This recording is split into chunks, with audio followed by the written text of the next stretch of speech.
হবে বলো? তাহলে চলো ময়না, আমার বন্ধুর বাসা ফাঁকা আছে, ওখান থেকে একটু আমরা সময় কাটিয়ে আসি। আচ্ছা চলো। চলো।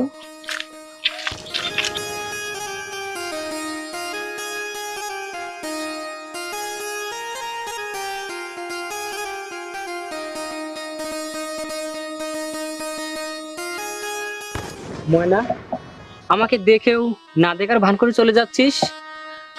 আর তোকে আজকেও একটু বেশি খুশি খুশি বলে মনে হচ্ছে। আমি খুশি থাকবো না তো কি তোর মতন মন মরা হয়ে থাকবো? বোকা কোথাকার।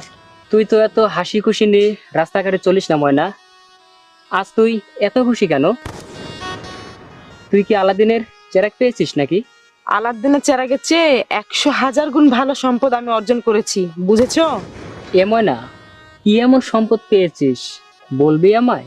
এই সম্পদের কথা কাউকে বলা যাবে না। তুমি আমার রাস্তাটা ছেড়ে দাঁড়াও। ময়না রে, তোর সম্পদের প্রতি আমার কোনো লোভ নেই।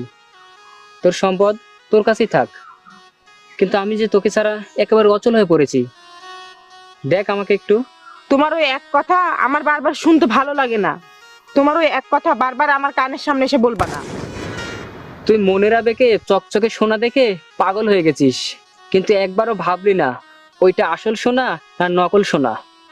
তুমি আমাকে জ্ঞান দিতে এসো না। তোমার চেয়ে আমি সোনা অনেক ভালো চিনি। তাই? ভালোই বুঝছিস।